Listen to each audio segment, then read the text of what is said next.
नमस्कार, मैं मोहम्मद आसिफ और आप देख रहे हैं इस पे नई न्यूज। बिहार में उपचुनाव होने वाले हैं, तमाम पार्टियां तैयारियां कर रही हैं, लेकिन इस बीच में जो जिम्मेदारियां कन्हैया कुमार को मिली है, लोगों की निगाहें इसी बीच में है कि क्या कन्हैया कुमार और जिग्नेश मेवानी कांग्रेस की नैया पार कर देंगे, क्या उन्हें जीत दिला पाएंगे। इस पे बातचीत करेंगे।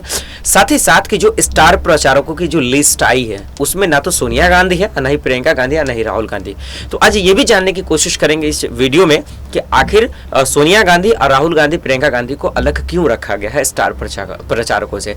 पूरी जिम्मेदारी और पूरा भरोसा सिर्फ और सिर्फ कन्हैया और जिग्नेश मेवानी पे ही किया गया। ये कितनी बड़े जो है दाव है, ये आज हम लोग जानने की कोशिश करेंगे। अनुजा इस वक्त मेरे साथ है। अनुजा, आपका बहुत बहुत स्वागत है। सबसे पहला सवाल कि कन्हैया को ज्यादा वक्त नहीं हुआ है कांग्रेस का दामन थामे हुआ, और इतना जल्दी इतना बड़ा दाव खेलना, यूपी में बिहार में उपचुनाव होने वाले हैं, उसकी पूरी जिम्मेदारी इनके सर पर दे देना कितना बड़ा रिस्क है अनुजा?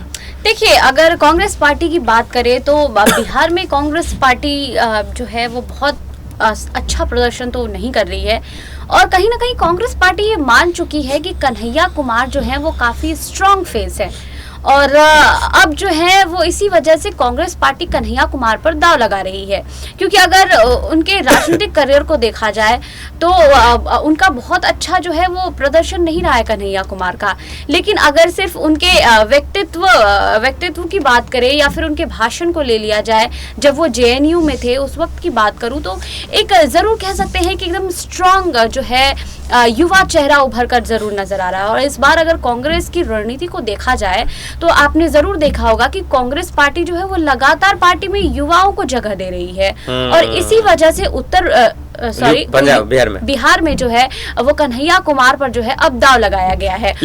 लेकिन अनुजा, सवाल ये है, बिल्कुल आपने सही कहा कि जो दाव लगाया गया है, लेकिन यहाँ पे लोगों के मन में तरह तरह के सवाल है। आज जो लोग जानने की कोशिश कर रहे हैं कि आखिर स्टार प्रचारक की लिस्ट से वो भी सोनिया गांधी गायब, उनको बाहर रखा गया, ये कितना बड़ा रिस्क हो सकता है? क्या इसका फर्क पड़ेगा? क्या पूरा अंधविश्वास की तरह कन्हैया पे विश्वास करना इतना जल्दी? क्या फिर उसी तरह से देखने को तो नहीं मिलेगा जो पंजाब में राहुल गांधी, प्रियंका गांधी ने नवजोत सिद्धू के साथ रिस्क लिया, अब वो फेल होता हुआ नजर आया, क्या वही चीज तो नहीं देखने को मिलेगा बिहार में भी? देखिए, सोनिया गांधी की बात करें तो अगर सोनिया गांधी को अगर देखा जाए तो बहुत समय से वो जो है वो बैठक ज्यादा नहीं कर रही है, और कहीं ना कहीं ये भी कह सकते हैं कि उनकी तबीयत बहुत खराब रह रही है अभी, तो उन्हें जो है वो कहीं ज्यादा देखा भी नहीं जा रहा है, और इसी वजह से जो है वो बिहार की कमान जो है कहीं ना कहीं कन्हैया कुमार पर शिफ्ट होता जा रहा है, और सोनिया गांधी का चेहरा अब नहीं दिख रहा है। हाँ, ये बहुत बड़ी बात आपने बताया। हाँ, ये वजह एक बहुत शानदार वजह हो सकता है। लेकिन अनुजा, जैसा आपने कहा,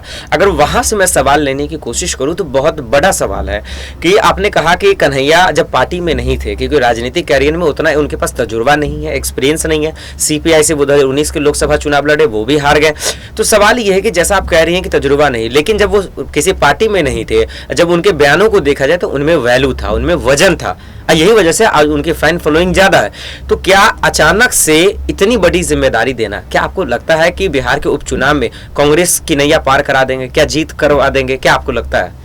देखिए, जीत करवा देंगे ये कहना काफ़ी जो है वो मुश्किल है, लेकिन ये ज़रूर कह सकते हैं कि कन्हैया कुमार जो है उनकी जो भाषण होती है या फिर उनके जो स्पीचेस होते हैं वो युवा ज़रूर सुनते हैं और ख़ुद को उससे ज़रूर कनेक्ट करते हैं। तो अब जब कांग्रेस पार्टी युवाओं को जो है वो साधने की कोशिश कर रही है तो ये चीज़ ज़रूर देखा जा सकता है कि उसमें सबसे फिट चेहरा अगर कोई है तो वो कन्हैया कुमार ही है, और कांग्रेस पार्टी के पास बहुत ज़्यादा ऑप्शंस भी नहीं बचे हैं, ये बहुत और इसी वजह से कह सकते हैं कि अब कन्हैया कुमार पर दाव लगाया जा रहा है। हाँ, ये बहुत बारीकी चीज आपने बताया। लेकिन अनुजा, आपने जिस तरह से कहा कि बिहार में कांग्रेस के पास चेहरा नहीं था, वैसा कोई ऐसा नेता नहीं था जो किसी का जो है जवाब दे सके, मुंह तोड़ जवाब। लेकिन अब आपने देखा होगा 2020 में जो चुनाव हुए बिहार में, तो उसमें कांग्रेस का और आरजेडी का गठबंधन है, ये बाखूबी आप जानती थी।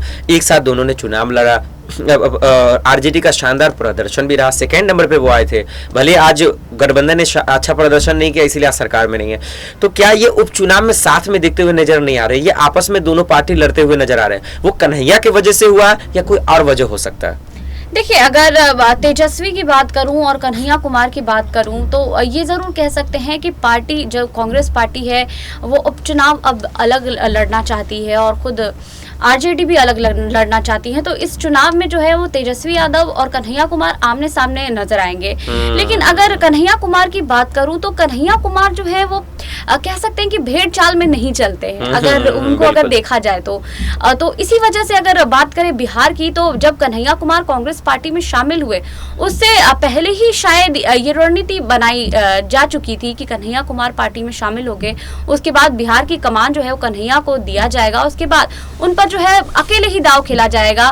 तो कहीं ना कहीं ये जरूर कह सकते हैं कि कांग्रेस पार्टी जो है कन्हैया कुमार की परीक्षा लेती हुई नजर आ रही है। हाँ, बहुत बड़ा इम्तहान है कन्हैया के लिए, देखना होगा कि क्या वो इस इम्तहान में पास होते हैं या नहीं, है उनकी जिम्मेदारी है। एक आखिरी सवाल अनुजा जो बहुत ही महत्वपूर्ण है वो ये कि आपने देखा कन्हैया को बाखूबी आप जानती हैं, उसमें बहुत सारी स्टोरियां आपने की है कि जब वो पार्टी में नहीं थे तो किस तरह से, जब वो जेएनयू में थे, बाकी जगह वो जब भाषण देते थे तो किस तरह से मोदी सरकार पे, मोदी की नीतियों पे, उनके रणनीतियों पे कटाक्ष करते थे, हमला बोलते थे, मुंह तोड़ जवाब देते थे। क्या आपको लगता है कि बिहार में जो जिम्मेदारियां मिली हैं उन्हें, अब पार्टी में रहते हुए भी वैसे ही बयानबाजियां करेंगे, वैसे ही मुंह तोड़ जवाब देंगे, वैसे ही बीजेपी के बैंड बजाएंगे जैसे पहले बयानबाजियां करते थे? आपको क्या लगता है, ये उम्मीद है अब? देखिए जी जरूर, और कर भी रहे हैं, ऐसी बात नहीं है कि अब वो शांत पड़ गए हैं कांग्रेस पार्टी में शामिल होने के बाद। इनफैक्ट अब उन्हें वो प्लेटफॉर्म मिल चुका है जहां से लोग उनकी बातों को और सुनेंगे, उनकी बातों को तवज्जो देंगे। और कन्हैया की अगर बात करूं तो जब से उनका शपथ ग्रहण समारोह हुआ है उसके बाद से कई बार जो है वो पीएम नरेंद्र मोदी पर कटाक्ष करते हुए नजर आए हैं, और अभी भी जो है उनका ये चीज जारी ही है। तो ये नहीं कह सकते हैं कि कांग्रेस पार्टी में आने के बाद जो है जो उनकी व्यक्तित्व, जो राय है वो चेंज हो गई है, जो जैसा था पहले वैसा ही। और कहीं ना कहीं कांग्रेस पार्टी जो है इसी वजह से कन्हैया कुमार को पार्टी में शामिल भी की है। क्या आपको लगता है कि बिहार में अब कन्हैया के आने से बीजेपी को कोई फर्क पड़ेगा? क्या बीजेपी पे कोई असर पड़ेगा? देखिए बहुत ज्यादा असर नहीं पड़ेगा, लेकिन ये जरूर, क्योंकि कन्हैया कुमार की जो अगर देखे उनका राजनीतिक सफर देखे तो बहुत लंबा नहीं रहा है। ये जरूर कह सकते हैं कि अभी से शुरुआत जरूर हो गई है। एक छोटा सा आखिरी में सवाल अनुजा आपसे, अगर कन्हैया की बात करें, जिस तरह से आप बाखूबी उनकी तारीफ नहीं उनके बारे में बता रही है, तो आज के युवाओं को या फिर पॉलिटिकल नेताओं को भी, युवाओं को कन्हैया से क्या सीखना चाहिए? देखिए कन्हैया जो है वो अपनी बातों को काफी बेबाकी से रखते हैं और उन्हें फर्क नहीं पड़ता है कि जो है इससे उनकी छवि पर कैसा प्रभाव पड़ेगा या फिर उससे उनको क्या क्या दिक्कतें आ सकती हैं। तो ये जरूर कह सकते हैं कि कन्हैया कुमार से हमें ये जरूर सीखना चाहिए कि उन्हें जो लगता है कि जहां पर जो है वो मुद्दा को उठाना चाहिए, जहां पर जो है अपनी बातों को रखना चाहिए, जो कि आज के नेता बहुत कम करते हुए नजर आ रहे हैं। तो ये बहुत जरूरी है कि कन्हैया कुमार जो मुद्दे उठाते हैं या फिर जब सरकार पर सवाल खड़े करने चाहिए वो उस वक्त पर करते हैं, तो ये सीख जरूर लेनी चाहिए। यानी अपनी बातों को दिल खोल कर जो है लोगों के सामने रखते हैं, और यही वजह है कि कांग्रेस ने इस वक्त दिल खोल कर उन पर भरोसा किया है, और उस भरोसे को कितना निभाते हैं वो, ये उनके लिए बहुत बड़ा इम्तिहान है। बहुत बहुत शुक्रिया अनुजा हमें इन तमाम सवालों का जवाब देने के लिए। फिलहाल के लिए इतना ही, बाकी खबरों के लिए देखते रहें SPN9 न्यूज़। नमस्कार।